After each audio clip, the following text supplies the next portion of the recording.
Jadi Pak Afid ulangi. Ya, jadi teman-teman ini nanti masuk di semester 4 ini ya. Itu nanti penilainya itu akan semakin ketat ya. Artinya gimana? Ya dari setiap mata kuliah nanti itu nanti akan dinilai berdasarkan sub CPMK gitu.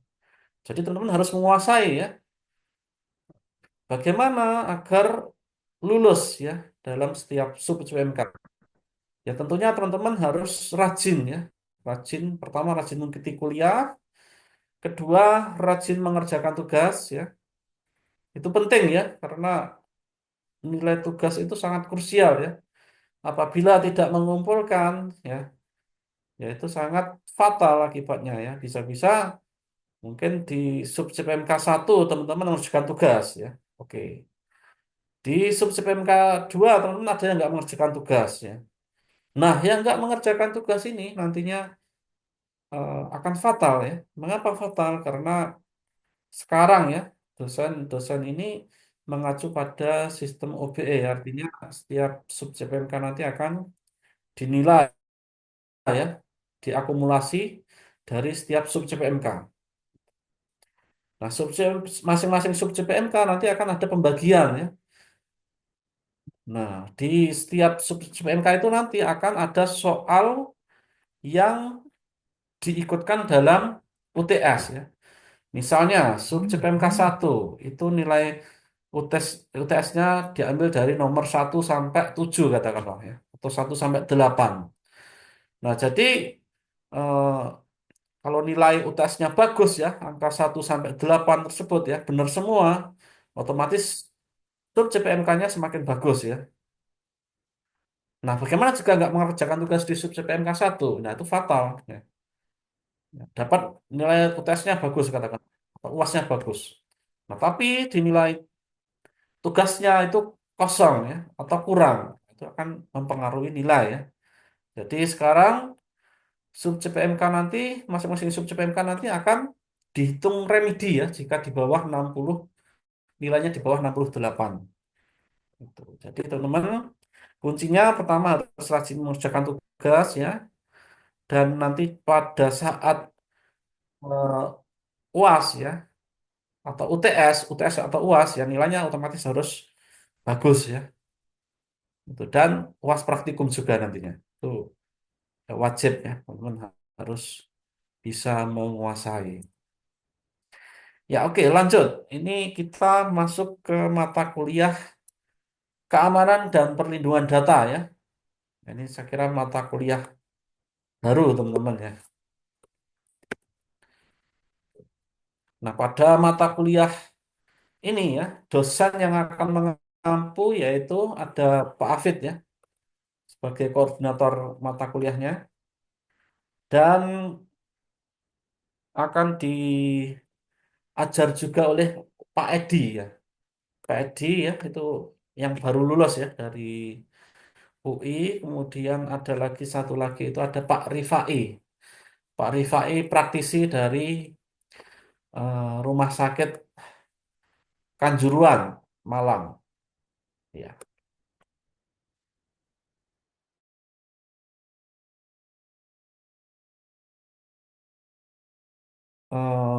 Untuk biasanya itu PKL 1 ya. Tapi ada perubahan kurikulum, jadi ada mata kuliah ya yang harus ditempuh di semester 4 ini. Nah, untuk PKL satunya bagaimana? Ya nanti akan ada di semester 5 ya otomatis ya. PKL 1 atau PKL 2 ya nanti di semester 5. Dan di semester 6 itu ada magang.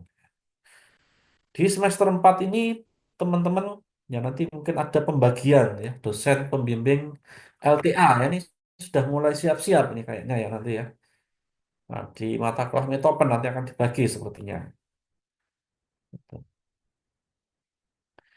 Nah, nanti teman-teman mulai mengerjakan namanya proposal LTA ya, karena untuk yang angkatan sekarang ini ya, untuk LTA-nya itu harus selesai di semester 5 ya, otomatis teman-teman sembas ya, untuk kelulusan LTA itu ada di semester 5. Dan untuk proposalnya ya teman-teman sudah harus selesai di semester 4 ini. Baru nanti di semester 5 teman-teman bisa melakukan semhas. Nah, di eh, angkatannya sekarang ini itu nanti sepertinya ada juga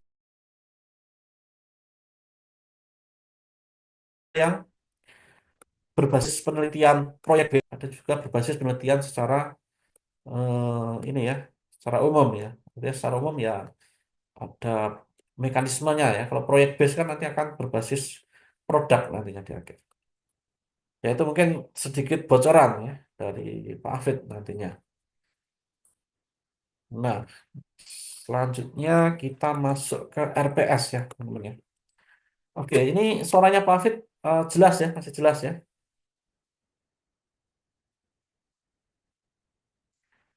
Halo, Izin Sanas, Sanas. menjawab, izin menjawab terdengar Bapak jelas. Oke, baik ya, kita lanjut ya. Kita coba cek di ini di Google Classroom ya. Nah, ini totalnya ada 97 mahasiswa ya harusnya ya. Nah, ini masih kurang satu ini siapa ya? Nanti mungkin bisa diidentifikasi ya. Yang belum join Zoom, harap segera join ya. Karena nanti tugas-tugas,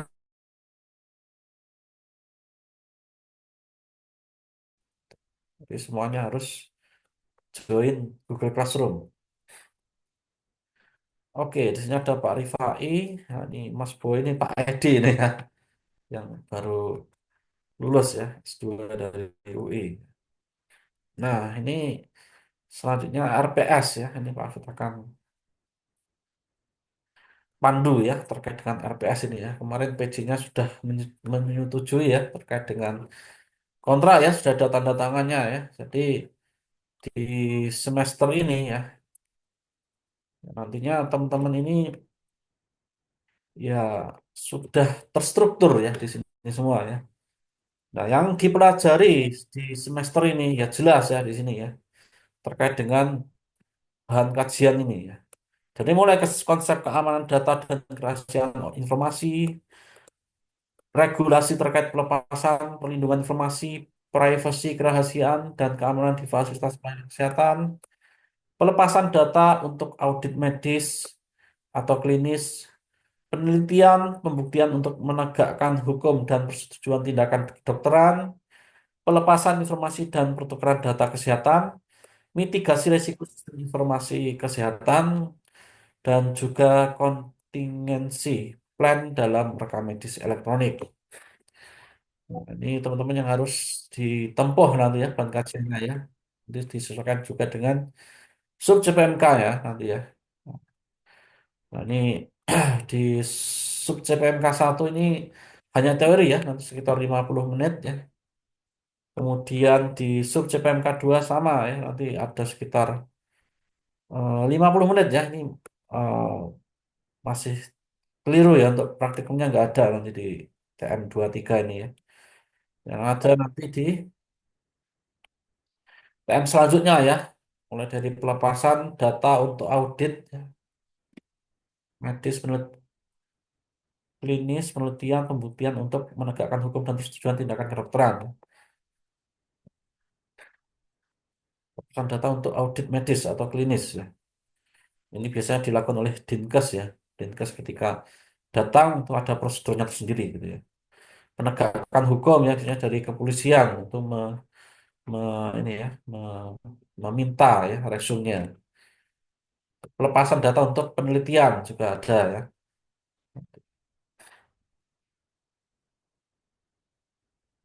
Pelepasan data untuk persetujuan tindakan kedokteran ya. Kemudian di sini ada subjek PMK 4 terkait dengan pelepasan informasi dan pertukaran data kesehatan ya dari mulai resume ya sampai dengan penggantian biaya ini nanti terkait dengan asuransi. Kemudian ada juga visum et repertum ya dan juga surat rujukan ya, yang diminta dari bisa dari kepolisian juga nantinya. Visum et repertum itu nanti alurnya bagaimana ya nanti silahkan konsultasi ya dengan ini Pak ARF-nya Pak Ahmad Rifai nanti ya.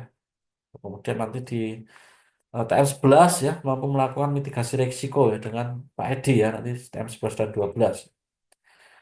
TM13, TM14, TM15 ini dengan Pak Afid ya terkait dengan contingency plan.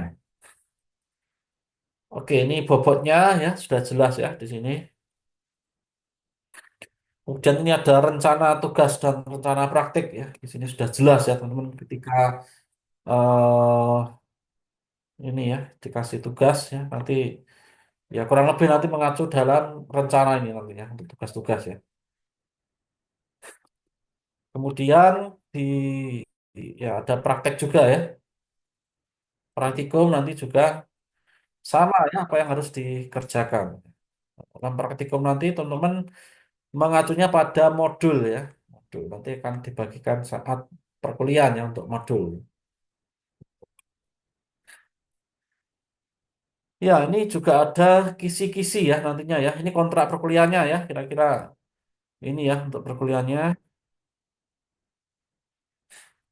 Kemudian ya ini terkait dengan kisi-kisi ya teman-teman ya. Ini sudah ada di sini semua ya. Soal 1 sampai 8 ya. Ini teman-teman ya sesuai dengan ini ya soalnya nanti ya. Nah, ketika yang Pak Afid masuk tadi ya, artinya ya soal ini minimal teman-teman benar 70% aman lah ya. Teman-teman mengerjakan tugas atau teman-teman ini eh, benar 70% ya, 60 sampai 70% insya Allah aman ini nanti. Gitu. Kemudian, nah ini juga ada sudah terbagi juga ya untuk soal-soalnya ini ya.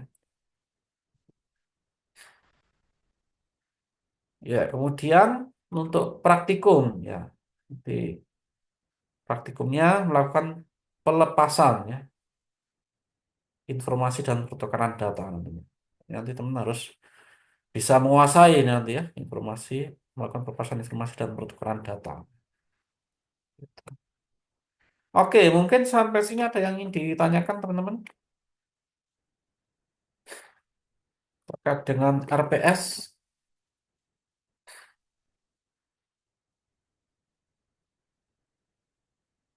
Oke, materi nanti Pak Afid upload ya. Ini masih eh, kita pelajari dulu ya saat Zoom ini ya. Ya, ada yang ingin ditanyakan teman-teman? Saya kira cukup ya untuk RPS ya. Oke, Sahnas, halo Sahnas, apakah masih ada di Zoom? Izin menjawab masih Bapak. Oke, jelas ya. Ada yang ingin ditanyakan mungkin? Untuk saat ini belum ada Bapak. Ya, baik. Ya, selanjutnya kita masuk ke materi ya. Kita buat PPT-nya ya nanti Pak Fitsar di GC nanti. Materi TM1 ya, terkait dengan konsep keamanan data dan kerahasiaan informasi. Oke, sudah terlihat ya, ini slide pertama, ini slide kedua. Devkan, halo Devkan. Ya Bapak, Ya, sudah jelas ini ya, bisa di ini ya, berubah ya, ya, slide-nya PPT. ya berubah Bapak. Oke, baik ya, kita lanjut ya. Jadi, konsep keamanan data dan kerahasiaan informasi ini menjadi penting ya dalam mata kuliah keamanan dan terkait dengan kerahasiaan informasi ini. Nah, di sini sudah terstruktur juga ya untuk perkuliahan ini di akhir nanti ya, mahasiswa mampu menjelaskan konsep keamanan data dan kerahasiaan informasi. Nanti mahasiswa ya nanti akan mendapatkan pengalaman ya terkait dengan kerahasiaan, keutuhan ya atau integriti dan ketersediaan ya, availability terkait dengan informasi ya. Yang kedua ada kriptografi dan enkripsi ya. Nah, ini mungkin istilah-istilah ini ya, mungkin eh, baru dengar ya. Kemudian konsepnya nanti seperti apa? Ya nanti kita akan ulas di eh, perkuliahannya Pak Afid ini ya. Jadi nanti harus disimak benar-benar ya. Oke, terkait dengan ini ya, confidentiality, integrity, availability. Nah, ini ada konsep tiga ini ya, tiga konsep ini ya, itu menjadi poin penting ya dalam cyber security ya, atau keamanan digital ya, di era sekarang ini ya, khususnya di rekam medis elektronik itu nanti akan mengacu pada konsep tiga ini. Nah, ini secara global ya, ada istilah namanya CI, CIA Triad ya. Nah, ini tiga dari istilah ini ya. Nanti Pak Fit kasih ini. Ada confidentiality, integrity, dan availability ya. Ini CIA ya. CIA. Ya, nanti kita ulas satu-satu. Jadi CIA Triad ini sebuah rancangan model yang digunakan untuk menjadi panduan atau membantu seseorang baik secara individu maupun organisasi tertentu dalam membentuk atau membuat sebuah aplikasi, sistem, prosedur, atau kebijakan yang berhubungan dengan keamanan informasi ya. Nah, CIA Triad ini dari mana asalnya? Istilah ini. Nah, ini ngomong-ngomong ya, istilah CIA ini asal muasalnya ini masih belum ada teori yang jelas ya, secara belak-belakan mengatakan, oh ini loh pengertian ini, nggak ada ya. Tapi secara konsep ya, itu sudah dipakai dalam eh, berabad-abad tahun yang lalu ya. Itu ada namanya Kaisar Julius Caesar ya yang telah menerapkan konsep ini ya terkait dengan keamanan ya. Dari situlah muncul namanya CIA ya. Confidentiality, integrity, dan availability ya. Nah, dari omongan-omongan tersebut ya, itu mungkin dari seminar ya muncullah konsep tersebut ya secara global ya, menyebutkan CIA ini menjadi komponen penting dalam membentuk suatu keamanan informasi. Oke, next. Mengapa perlu menggunakan CIA Triad? Nah, ini secara global ya. Itu untuk yang pertama, melindungi aset berharga. Ya, aset berharganya apa? Yaitu data dan informasi yang tersimpan dalam suatu eh, platform digital ya. Dalam hal ini katakanlah rekam medis ya. Nah, kita berbicara tentang rekam medis, jadi nantinya kita juga mengacunya dari CI Triad ini ya. Karena juga akan ada undang-undang yang mengatur ya terkait dengan tiga komponen ini ya. Melindungi aset berharga, data, informasi yang dimiliki oleh suatu instansi itu sangat berharga ya, mempunyai value atau nilai ya, dapat digunakan ya untuk kepentingan ya baik hukum bisa ya, atau mungkin rencana, prediksi itu menjadi suatu aset yang berharga. Yang kedua yaitu untuk mematuhi peraturan. Jadi konsep tiga ini ya, aturan mana yang diikuti atau dipatuhi ya. Ya, ya tentunya tiga ini harus saling berjalan ya, kayak dengan komponen CIA ini ya. Kemudian yang ketiga, meningkatkan kepercayaan kepercayaan pelanggan. Ya, ya, dengan data yang tersimpan atau aset yang disimpan oleh suatu instansi, ya nantinya itu kan mengandung data sensitif ya, mungkin khususnya bagi para pasien yang datanya yang tersimpan dalam suatu database. Nah, kalau kita menggunakan konsep CIA ini, ya, ya mau nggak mau, ya pelanggan ya atau pasien Nah, itu juga akan mempunyai kepercayaan ya. Gitu. Ya, artinya instansi tersebut harus ini ya mempunyai integritas ya terkait dengan pekerjaannya ya. Ya serangan cyber itu sangat masif ya kalau kita berbicara terkait dengan dunia internet ya. Karena kalau sebuah jaringan ya itu data itu ya akan berjalan ya dari suatu negara satu ke negara lain itu sistemnya kayak ini ya ya saling terkoneksi ya. Data yang di internet itu sesungguhnya tidak aman ya. Ya, namun ada cara atau upaya untuk melindungi ya. Nanti kita akan bicara tentang namanya kriptografi dan enkripsi. Nah, yang keempat, meningkatkan produktivitas. Nah, ketika suatu instansi ya yang memiliki karyawan itu bekerja ya, ya tentunya ya, perlu adanya sistem ya yang mendukung kinerjanya ya. Jadi karyawan tersebut tidak akan kebingungan ya atau tidak akan khawatir ya terkait dengan keamanan ya. Ya dia fokus dengan apa yang dia kerjakan saat itu ya, tidak fokus lagi tentang bagaimana keamanannya ketika data itu dihack ya. Nah, itu juga nanti akan berpengaruh ya terhadap karyawan ya ketika data itu dihack ya oleh pihak luar ya. Katakanlah ada virus ya. Dulu pernah ada kejadian ya di suatu instansi ya. Ada virus namanya ransomware ya. Ransomware tersebut menginfeksi dari data-data yang dimiliki oleh suatu instansi ya, sehingga akhirnya data tersebut tidak dapat dibuka. Yang rugi siapa? Ya instansi ya.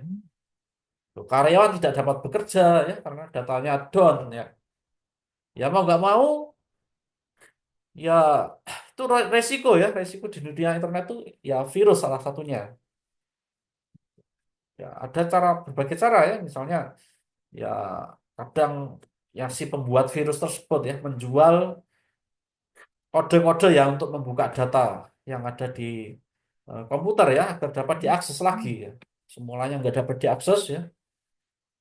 Instansi harus membeli suatu eh, ini ya, suatu kode yang harus dimasukkan ketika data tersebut tidak dapat dibuka ya, sehingga dapat dibuka kembali itu ya instansi membeli ke yang membuat virusnya tersebut ya, membuat virusnya itu akan berdampak eh, besar ya bagi perusahaan ya untuk mengakses data-datanya ya. Resiko itu bukan dari risiko ya. Kemudian kelima, mengurangi resiko serangan cyber ya. Nah, ini juga ya banyak sekali kalau di internet ya. Dengan adanya CIA, ini menerapkan CIA, ya resiko-resiko yang ada di internet itu dapat diantisipasi ya. Katakanlah seperti itu. Ya, kita lanjut ya. Ya, bagaimana contoh kontrol keamanan yang digunakan dalam CIA Triad model? Nah, ini ada beberapa contoh ya. Yang pertama ada confidentiality policies ya, terkait dengan kebijakan kepercayaan ya. Perusahaan dapat mengembangkan kebijakan yang mengatur akses dan penggunaan informasi sensitif serta mengidentifikasi pihak yang berhak mengaksesnya ya. Jadi ada hak akses ya.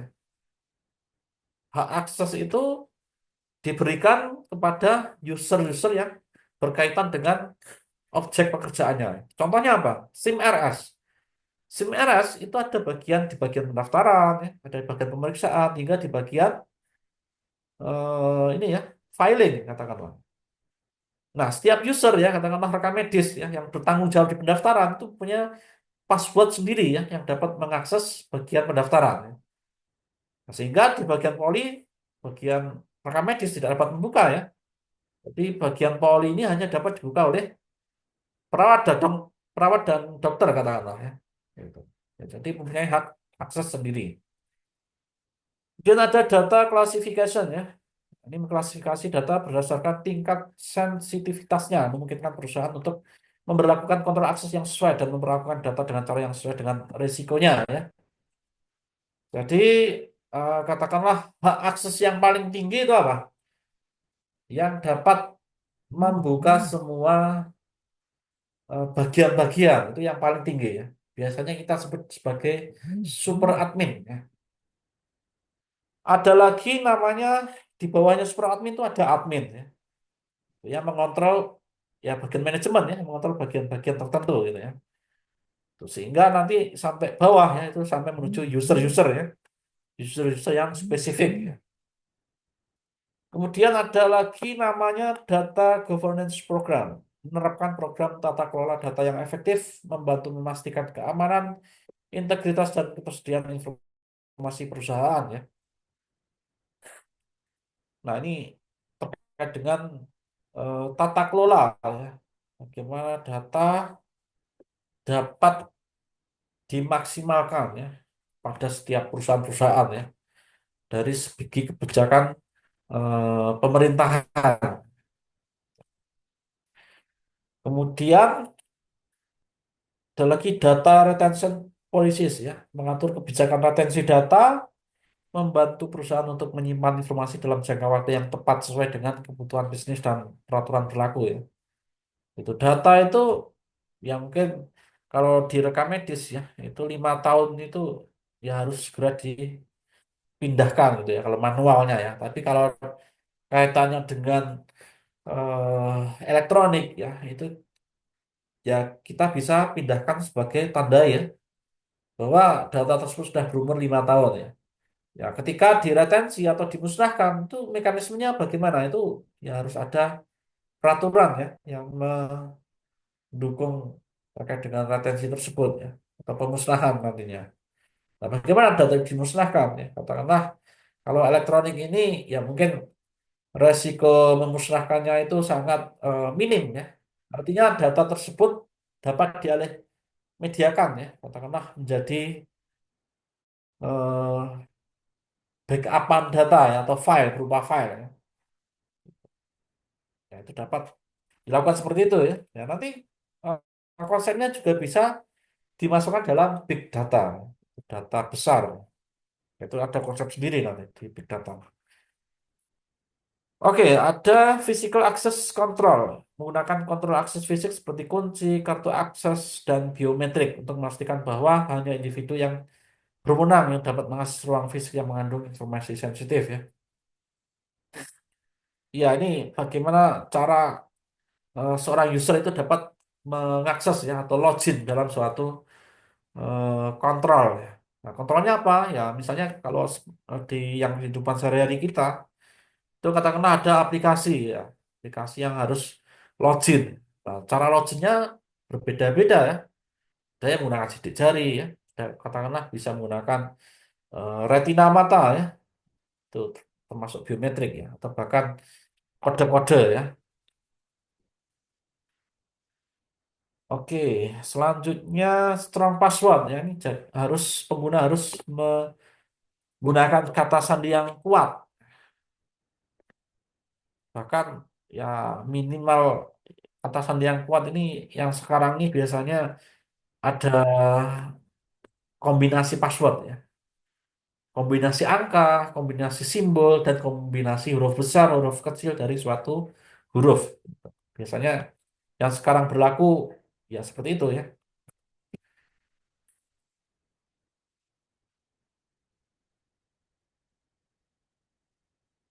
Ya, selanjutnya oke, ini konsep CIA Triad ya, confidentiality, integrity, dan availability. Jelas ya. Terminologi tersebut dianggap sebagai 3 konsep penting dalam keamanan informasi. Oke, kalau di Indonesia bagaimana? Adakah peraturan yang mengatur mengatur hal tersebut ya terkait dengan rekam medis? Jawabannya ada, yaitu di Peraturan Menteri Kesehatan Republik Indonesia Nomor 24 Tahun 2022 ya tentang rekam medis. Nah, yang mengatur tersebut Ada di mana? Ya ada di pasal 29 ya. Ya, ini di poin satu, rekam medis elektronik harus memenuhi prinsip keamanan data dan informasi meliputi kerahasiaan, integritas, dan ketersediaan. Ini tiga konsep utama ya. Oke, kerahasiaan itu seperti apa ya? Jadi, jaminan keamanan data dan informasi dari gangguan pihak internal maupun eksternal yang tidak memiliki hak akses ya. Sehingga data dan informasi yang ada dalam rekam medis elektronik terlindungi penggunaan dan penyebarannya ya. Nah, ini konsep kerahasiaan ini menjadi penting ya. Jika ada pertanyaan ya, kerahasiaan, integritas, dan ketersediaan itu mana yang didahulukan? Mungkin ada pertanyaan seperti itu. Ya, kita tidak bisa mengatakan mana yang paling didahulukan ya, tapi kita sejalan ya, tergantung kebutuhan dari suatu instansi ya, itu harus berjalan bersama-sama ya, tiga konsep ini. Yang kedua ada integritas, jaminan terhadap keakuratan data dan informasi yang ada dalam rekam medis elektronik. Dan perubahan terhadap data hanya boleh dilakukan oleh orang yang diberi hak akses untuk mengubah ya. Jadi yang diberi hak akses itu yang dapat menjalankan suatu tugas ya dalam suatu sistem rekam medis elektronik. Kalau kerahasiaan ya, jadi semua data itu harus punya hak akses ya kalau rahasiaan. Integritas ya siapa yang punya wewenang untuk membuka ya, membuka aplikasi. Ketersediaan ya, yaitu data dan informasi rekam medis dapat diakses dan digunakan oleh orang yang telah memiliki hak akses yang ditetapkan oleh pimpinan ya. Jadi harus tersedia ya. Kalau nggak tersedia ya bagaimana kita bisa membuka gitu ya. Oke, ada lagi istilah namanya kriptografi dan enkripsi ya. Ini suatu hal yang kita alami ya dalam kehidupan sehari-hari ya. Nanti ternyata WhatsApp itu juga menggunakan konsep dari kriptografi ya. Kok bisa? Bisa ya jawabannya ya. Ya nanti coba kita ulas di sini. Kriptografi. Kriptografi itu apa? Yaitu seni dan ilmu menjaga kerahasiaan informasi dengan cara mengubahnya menjadi bentuk yang tidak dapat dibaca tanpa izin ya. Jadi untuk mengelabui ya tentunya ya. Nah, ini mungkin semua ya yang di Zoom ini ya pasti memiliki password masing-masing ya. Entah di laptopnya atau untuk login email ya. Coba Pak Afid tanya ya salah satu dari kalian ya. Ada Nurfi Laili ya. Hadir Nurfi Laili?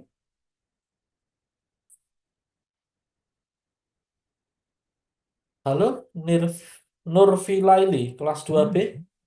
Hadir, Bapak. Ya, masih on ya. Ini punya password ya. Ini apa, Pak? Gmail ya. Ini barat kebarengan teman-teman ya. Betul ini. Nurfi Laili. Lu apa, Pak? Ya, dengan temannya ya ini. Di kos atau di mana ini? Nurfi Laili. Pak, Pak. Halo, Halo, Bapak. Iya, Bapak. di mana nih sekarang posisi? Di kos, Bapak. Di kos ya. Ada yang masih di kampus kah ini? Sebenarnya sudah pulang ya. Jadi yang di kos atau yang di mungkin ada di kafe juga katakanlah ya. Itu coba angkat tangan nih yang mungkin Pak Afin ingin tahu ya. Ada di mana saja nih yang di kos silahkan angkat tangan ya, raise hand coba. Atau tepuk tangan lah ya. Pak Afin ingin tahu responnya teman-teman. Yang di kos silahkan pencet tombol tepuk tangan ya, atau raise hand. Oke, oke, raise hand aja ya, raise hand. Oke, 9 raise hand. Oke. Ya, ini masih aktif ya. Yang lain mungkin ada di kafe ya. Coba yang di kafe silahkan pencet tombol tepuk tangan. Ya. Ada nggak nih tepuk tangan? Silahkan.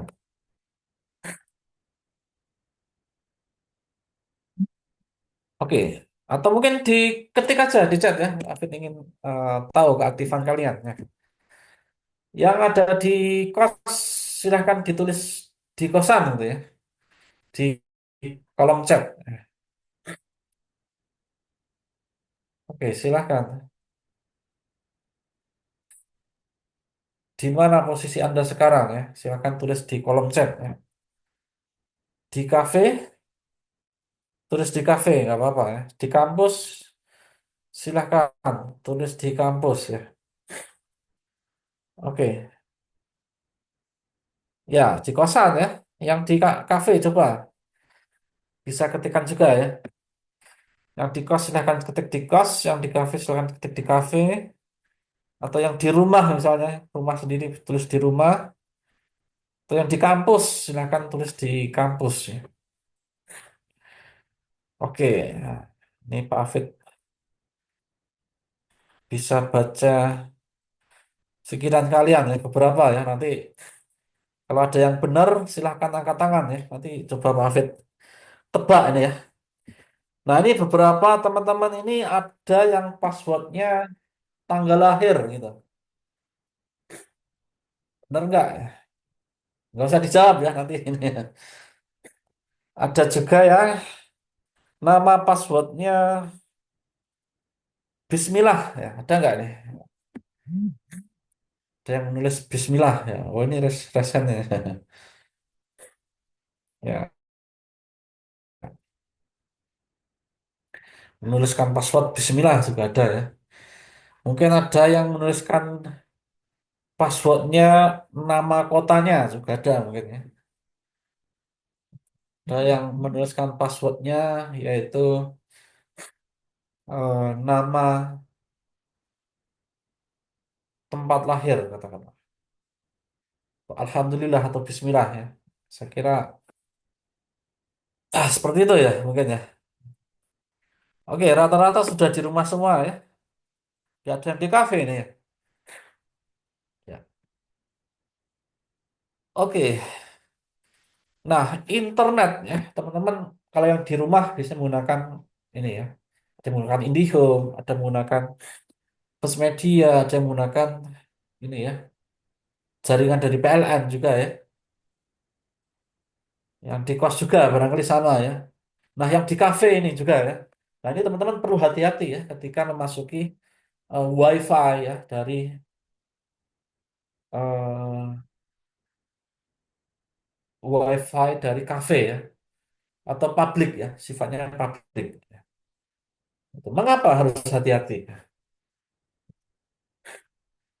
Ya kadangkala ya, ya kita nggak tahu ya kafe mana gitu ya yang kira-kira di situ mungkin ya ada yang menyusupi atau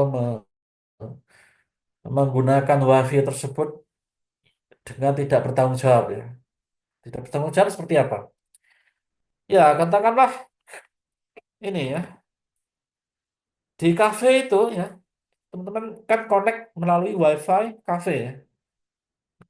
Ya, ketika teman-teman connect di jaringan tersebut ya, artinya data ya, data yang ada di HP atau data yang ada di komputer bahkan ya, itu bisa jadi dapat diakses oleh pihak-pihak tertentu yang tersambung internet di kafe tersebut ya.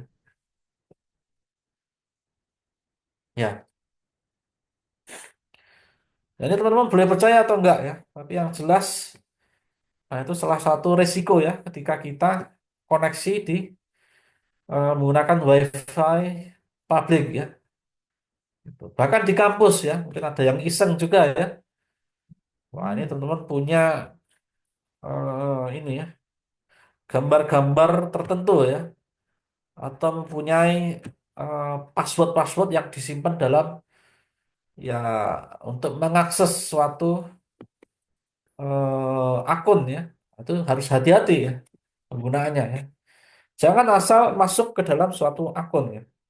Nah, ini teman-teman perlu dicek lagi ya, katakanlah eh, WiFi ya tersebut, nah tiba-tiba mengirimkan suatu link ya, katakanlah ya, ada pesan WhatsApp ya, katakanlah pesan WhatsApp kecil-kecilan lah ya, pesan WhatsApp tersebut berisi link untuk menuju ke akun, contohnya akun apa? Akun TikTok katakanlah ya. Nah, tapi akun TikTok tersebut ya itu berupa website palsu ya. Ya artinya gimana ya? Ketika website tersebut palsu, itu domain yang di link ya, hyperlink yang dikirimkan melalui WA tersebut itu berbeda dengan link yang ada di aslinya ya. Katakanlah tiktok.com ya. Nah, ada yang iseng mengirimkan nama domainnya adalah TikToks ya dengan eh, TIK TOKS ya, ada tambahan S di belakang setelah K ya, sebelum .com ada huruf S. Ketika teman mengakses tersebut ya, dan ketika mengakses web tersebut tampilannya sama dengan yang domain aslinya, yaitu patut dicurigai ya, domainnya kok nggak ini ya, nggak sama dengan aslinya, itu perlu dicurigai ya. Jangan-jangan hanya untuk mengelabui kita ya, kita memasukkan username password, ternyata username password tersebut tidak dapat login ke website tersebut ya. Sedangkan username password kita sudah kita masukkan dan tersimpan di database-nya dari website palsu tersebut ya. Ya, itu berbahaya juga ya. Nah, mungkin semacam itu ya, kejadian-kejadian untuk kehilangan password ya. Oke. Nah, ini mengapa penting ya? Nah, ini salah satunya kriptografi itu penting untuk melindungi data dari akses yang tidak sah ya. Tuh, memastikan integritas dan autentikasi ya. Kriptografi ya tentunya.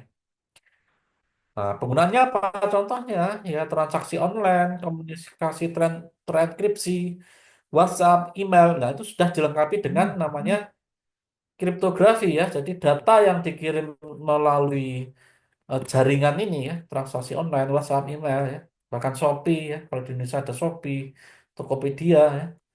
Nah, itu sudah menggunakan enkripsi ya. Itu ya Mas, enkripsinya ada di setiap layer ya, dari mulai database-nya ya, dari mulai password ya, atau dari segi pengiriman data ya.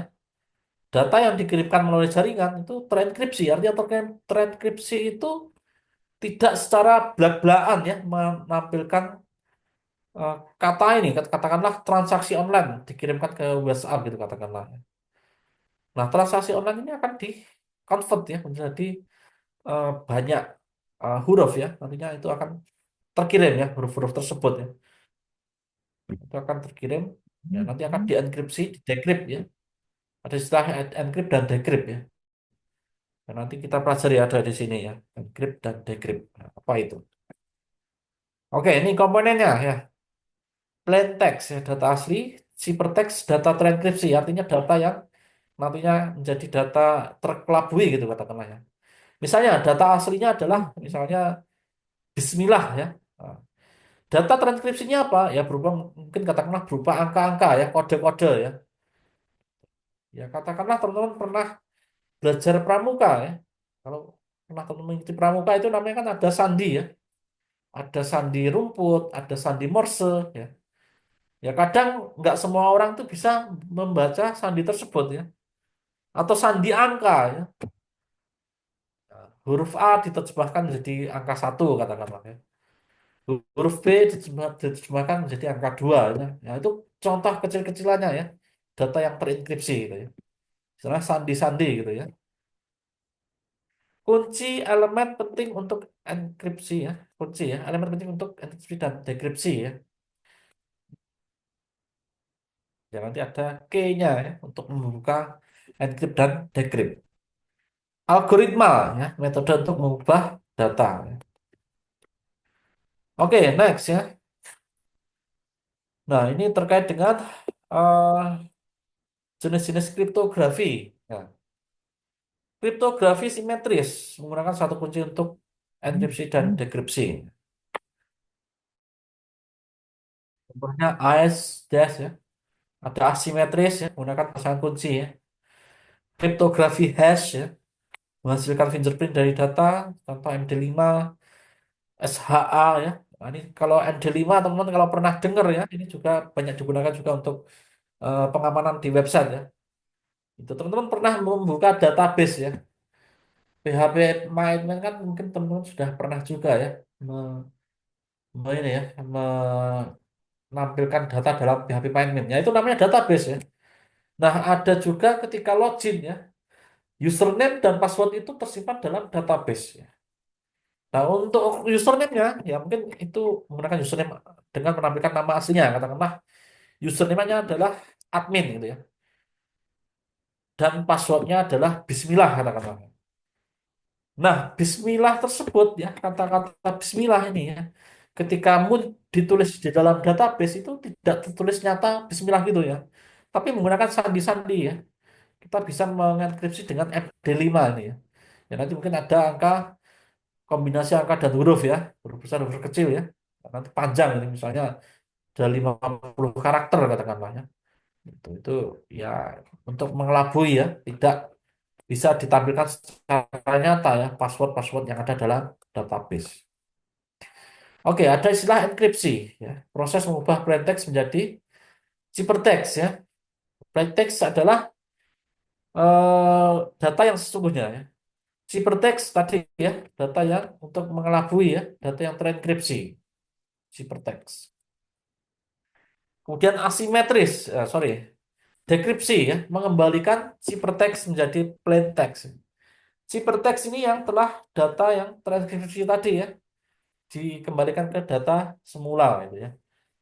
Nah, ini prosesnya ya, secara ilustrasinya mungkin seperti ini ya, untuk mengubah, mengenkripsi ya, dari plain text, ada algoritma enkripsi plus kuncinya ya. Ini dikombinasi huruf dan angka ya, sehingga menghasilkan ciphertext ini ya. Ciphertext ya ada untuk mengembalikan ke data asli. Ini ada algoritma tertentu ya untuk membuka kunci ya dari yang telah dienkripsi tadi. Oke, ya ini pengaplikasian kriptografi ya untuk keamanan jaringan ya itu ada namanya VPN ya.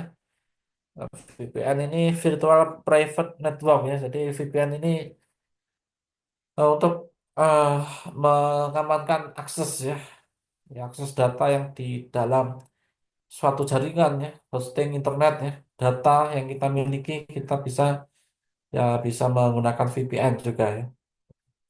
HTTPS ya ini akses ketika kita mengakses suatu web ya itu kalau belum ada HTTPS ya itu istilahnya belum safe ya belum aman ya makanya ada hypertext hypertext transfer protocol secure ya jadi ada pengamannya ya ketika website itu di, ada di internetnya itu sudah diamankan terlebih dahulu ya digital signature ya yaitu untuk autentikasi dokumen ya tanda tangan digital blockchain ya teknologi dasar cryptocurrency ya blockchain ini ya istilahnya untuk memvalidasi ya ketika kita menyimpan dalam satu komputer ya komputer nanti akan saling membackup ya saling memvalidasi gitu ya jadi ada 5 komputer nih ya data berada dalam satu komputer ya. Nah, ketika data dalam satu komputer ini tersimpan ya, otomatis divalidasi oleh 4 komputer ini ya. Nah, nanti ya sistem keamanannya akan lebih ini ya, lebih tangguh ya. Ketika data yang satu ini tidak dihack ya, istilahnya dibuka oleh yang tidak berhak ya, kemudian diubah datanya ya. Tapi 4 komputernya tidak menyetujui, yaitu dinamakan nanti belum berhasil untuk merubah datanya. Ya. Jadi sistem blockchain ini akan bermanfaat juga ya. Nantinya konsep blockchain ini juga menjadi eh, isu ya, isu yang ada saat ini ya. Pengamanan file ya, bisa menggunakan kompresi dan enkripsi data, password protected files ya. Biasanya PDF itu ada pengamannya juga ya, misalnya ya. Dapat kita amankan atau bisa digunakan menggunakan ini ya, tanda tangan digital ya. Sudah terdigitalisasi ya. Sebenarnya sudah terdaftar itu juga ada ya, file-file PDF yang sudah tertandatangani digital ya. Sudah tervalidasi ya. Kalau di Indonesia itu apa? BSRN atau apa ya? Punya ini ya, badan ya, ya, Badan Sandi Negara kayaknya ya. Itu mempunyai ini ya, aplikasi untuk memproteksi ya. Itu. Data pertama kali yang buat itu siapa ya? Itu nggak dapat diedit, nggak dapat dirubah ya. Setelah dilakukan kompresi ya, terhadap file PDF.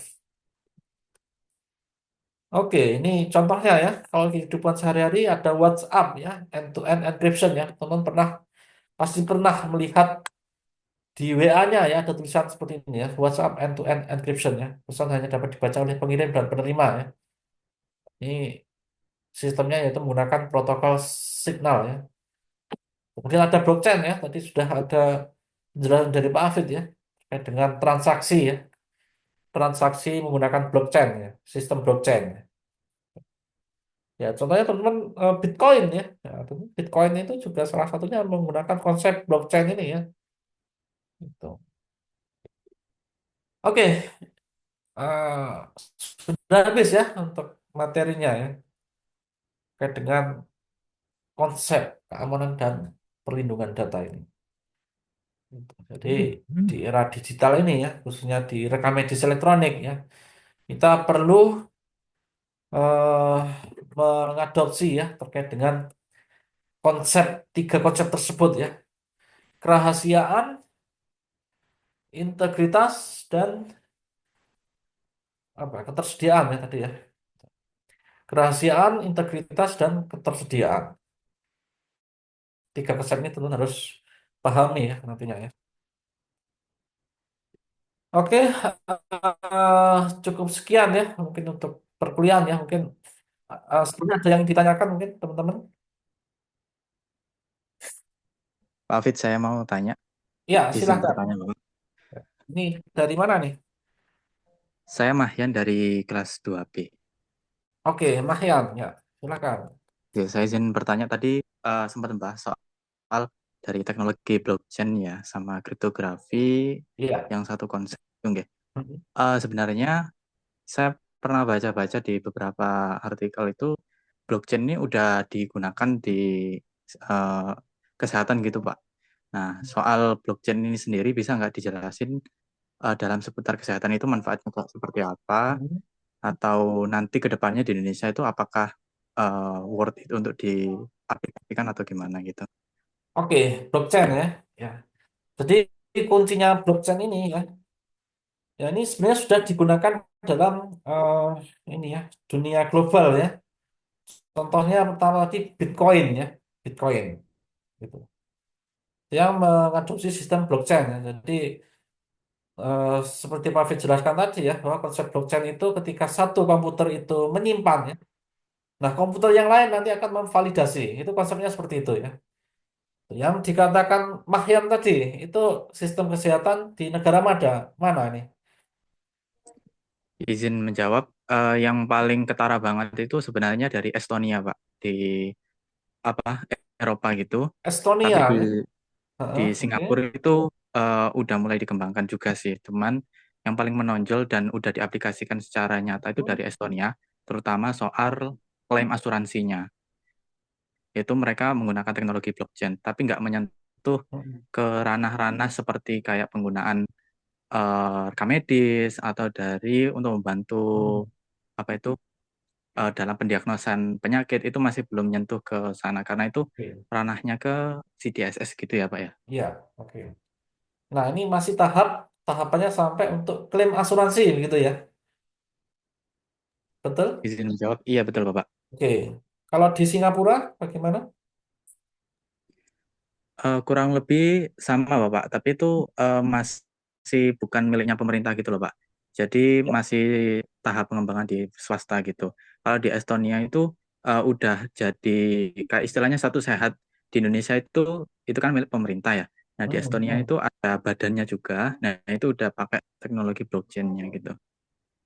Ya, oke, ya bagus ya ini ya. Ini jadi ya Mahyan ini sudah baca-baca juga ya terkait dengan blockchain ya. Dan nanti mungkin bisa dikirimkan ya artikelnya ya ke teman-teman ke Pak Afid juga nanti ya. Dan nanti kita juga pakai untuk bahan diskusi nantinya ya. Bisa kirim ke Pak Afid ya Mahyan ya nanti ya untuk artikelnya ya. Nah, kalau menurut pandangan Pak Afid ya terkait dengan blockchain di Indonesia ya. Kalau negara maju kan tadi sudah ada gambarnya seperti itu ya. Itu untuk dunia kesehatan ya. Kalau di Indonesia ini kan masih tahap ini ya integrasi ya, integrasi data. Artinya data ini ya itu agar seragam itu bagaimana gitu ya. Istilahnya kalau di eh, sini ya itu sistem satu sehat ya, satu sehat. Jadi dari mulai variabel ya data yang dikirim ya itu harus sama variabelnya yang digunakan di pusat ya. Ya makanya wah, ini menjadi suatu gebrakan yang bagus ya gitu, bagi Indonesia ya. Ya pertama kalinya ini ketika ada namanya aplikasi yang pertama itu Peduli Lindungi ya. Ya, pernah tahu ya, sudah pernah install ya Peduli Lindungi itu di saat COVID ya. Itu menuju eh, integritas atau integrasi data ya. Integrasi data itu sudah mulai tahap untuk menyetarakan ya. Artinya mau nggak mau ya variabel-variabel itu ya itu sudah disediakan oleh pusat ya sehingga pihak vendor, pihak rumah sakit itu mau nggak mau harus mengikuti ya data dari variabel tersebut ya. Data yang dikirim ke pusat ya itu nanti juga harus sama ya. Nah, kaitannya dengan blockchain ini masih saya kira masih belum sampai ke tahap sana ya. Karena blockchain ini untuk implementasinya itu juga membutuhkan infrastruktur ya yang memadai nantinya ya. Itu apakah sanggup ya ketika nanti sistem tersebut ya itu servernya ya. Nah, ini kan juga nanti akan membutuhkan banyak server juga ya, beberapa server nanti ditaruh di beberapa wilayah katakanlah ya. Nah, itu juga infrastruktur ya terkait dengan infrastruktur ya. Misalnya di wilayah setiap provinsi itu ada server sendiri ya, nanti akan backup di setiap server di pusat katakanlah ya. Pusat nanti akan mengakomodir di setiap provinsi gitu ya, nanti. Nah, dari konsep tersebut ya saya kira nanti istilah blockchain nanti ya itu akan ya berjalan ya. Sedangkan data itu kan nanti akan terus bertambah ya. Misalnya ada big data ya. Nah, bagaimana kita bisa mengolahnya, bagaimana kita dapat mengakses data itu secara cepat ya.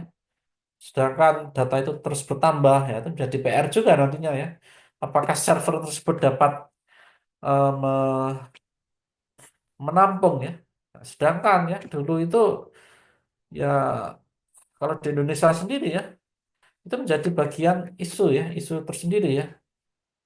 Bahkan untuk tes CPNS ya, dulu itu server ya di pusat ya, Kementerian PAN-RB ya katakanlah ya. Itu untuk menampung data besar ya, khususnya masyarakat Indonesia yang ada KTP-nya, yang memiliki KTP ya, berjuta-juta ya penduduk Indonesia. Ya. Itu apakah dapat ditampung dalam satu server ya? Sedangkan untuk pengolahan datanya ya, mungkin akan ada bandwidth yang harus ditambahkan di situ. Itu apakah bisa itu untuk menyediakan tersebut ya? Itu menjadi eh, ya kebijakan ya dari pesawat tentunya ya, untuk menyediakan hal tersebut ya. Dan tenaga ahli juga perlu nanti di dalamnya. Gitu. Kalau di negara maju ya, yang saat ini yang Pak Fik ketahui ya, kayak Singapura lah, di Australia itu menggunakan integrasi data tersebut ya itu sudah lama ya. Kalau di Indonesia itu PHR ya, setelah PHR itu setiap individu itu dapat mengakses datanya ya melalui aplikasi Satu Sehat ya. Kalau di Australia, Singapura itu sudah yang dekat-dekat kita ini sudah ya sampai tahap confidence ya, ya sampai tahap keamanan datanya sendiri ya. Apakah setiap individu itu bersedia untuk datanya di-share ke publik gitu ya. Itu ada aturannya ya di setiap negara tersebut ya. Yang menjadi isu juga ya keamanan dari data juga. Ya begitu ya makanya yang bisa Rafid jawab ya. Ada lagi mungkin? Izin menjawab, baik Pak. Terima kasih atas jawabannya. Jadi yang saya tangkap itu Ya. eh, Indonesia ini masih dari transisi gitu, nggih, dari paper Iya, untuk ke digitalisasi, maka yang diutamakan dari integrasi sistemnya itu sendiri gitu, nggih. iya betul. Perbandingan sama negara tetangga seperti Singapura atau Australia yang mungkin lebih maju 10 tahun ke depan gitu. Oh, Ya betul. masih Ya, terlalu, kalau yang saya nangkap itu masih terlalu apa ya, terlalu dini untuk mengenalkan teknologi blockchain, yang sementara kita masih fokusnya ke transisi digital gitu nggih, berarti nggih. ya, ya saya kira bukan terlalu dini ya. Bahkan ya sebenarnya bisa dikembangkan ya, bisa tahap kajian mungkin ya, sampai tahap kajian ya. Itu bisa seperti itu ya. Nah, yang menjadi masalah juga wilayah Indonesia ini juga berpulau-pulau ya, sehingga yang menjadi tantangan kita saat ini adalah infrastruktur ya. Di Pulau Papua ya, di Pulau Sulawesi, Pulau Nias, Pulau Jawa, Pulau ya banyak banyak pulau-pulau kecil itu juga kan butuh difasilitasi juga ya untuk sistem kesehatannya ya. Sedangkan ya blockchain sendiri itu yang mungkin bisa katakanlah bisa diperkenalkan dalam tahap pilot mungkin ya. Tapi belum belum ada ya penelitian sampai ke sana ya saat ini saya kira ya. Dan mungkin Mahyan bisa juga ini ya diskusi nanti ya. Apakah sudah ada yang meneliti terkait dengan blockchain tersebut di Indonesia ya? Sampai ke tahap sana ya, mekanismenya gimana itu lebih bagus lagi nanti ya. Kalau Mahyan bisa mencari itu nanti ya. Itu bisa saling share juga nanti ke teman-teman. Ke Pak Afid juga nanti ya. Kita update. Ya sama-sama ya kita update ilmu ya. Ya konsepnya kuliah ini ya kita diskusi ya. Jangan hanya dosen yang menerangkan ya. Ini bagus ya, Mahyan yang tadi ya. Bisa menyampaikan hasil ya, ya hasil bacaan ya dari bacaan-bacaan juga ya, jurnal, artikel, buku. Nah, bagus ya. Oke, mungkin yang lain ada ini pertanyaan atau tambahan?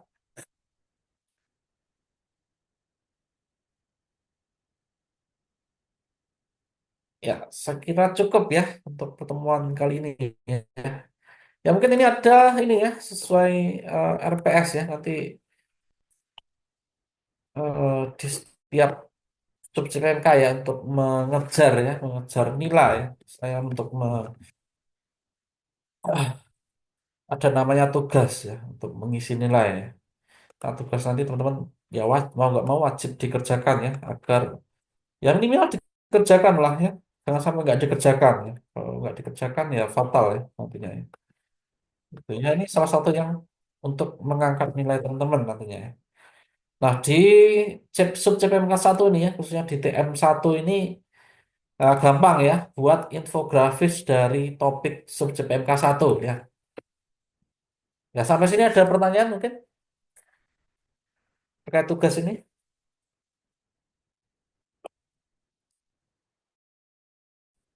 Ya infografis itu apa ya? Infografis itu ringkasan ya, ringkasan dari eh, ya pengetahuan yang telah disampaikan ya. Ya tadi konsep dari kalau dalam hal ini ya di TM1 ya di subjek PMK 1 ini terkait dengan konsep keamanan dan perlindungan data ya.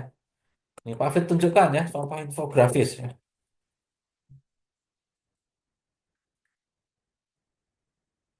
Nah, ini kayak gini ya. Nah, teman bisa buat dari Canva ya. Bisa buat katakanlah ini ya yang informatif gitu katakanlah ya.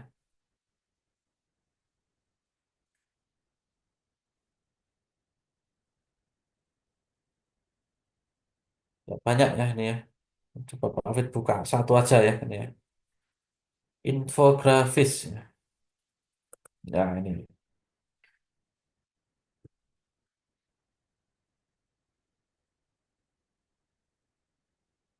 Membaca ala Dilan, digitalisasi layanan pembelajaran. Ini, contohnya infografis seperti ini ya. Tahukah kamu ya? Membaca di pagi hari akan lebih menjadikan seseorang lebih fokus dalam memahami sesuatu sebab suasana fajar atau pagi yang sangat tenang ya. Ya, kita bisa katakan juga sebagai poster ya, poster tapi kalau poster kan banyak gambarnya ya, tapi kalau infografis ini menerangkan info ya, poster infografis ya. Oke, ada pertanyaan? Mungkin PJ kelas A, halo, apakah masih on?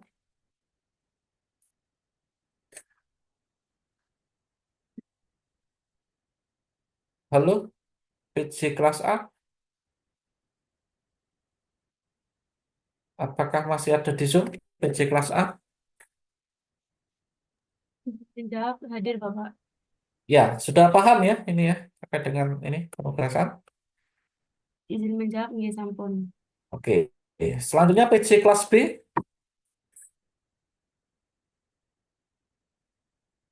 halo, apakah masih on? PJ kelas B,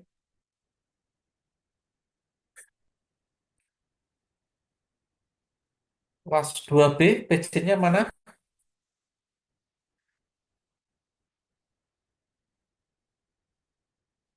Oke, nggak hadir ya, PJ kelas B ini ya. Ya, selanjutnya PJ kelas C. Nah, siapa ini? PJ kelas C, Izin hadir menjawab nggak? hadir Bapak. Oke, PJ sudah kelas B paham ya? hadir Bapak. Iya PJ, Bapak. ya, oke. PJ kelas B mana? Hadir nggak ini PJ kelas B?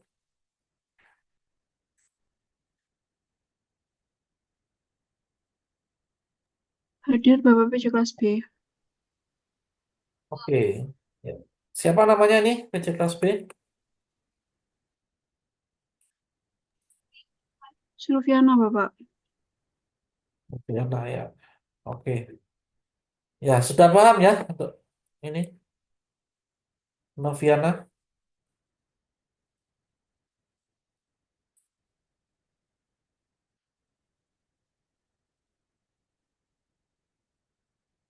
Halo, PJ kelas B?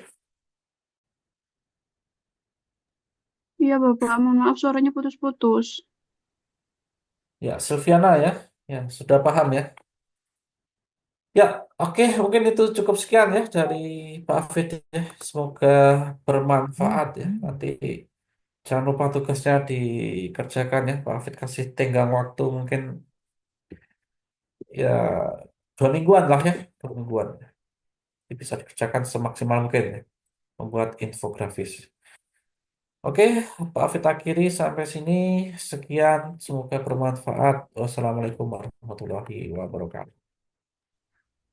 Waalaikumsalam warahmatullahi wabarakatuh. Terima kasih Bapak. Waalaikumsalam. Terima kasih, Bapak.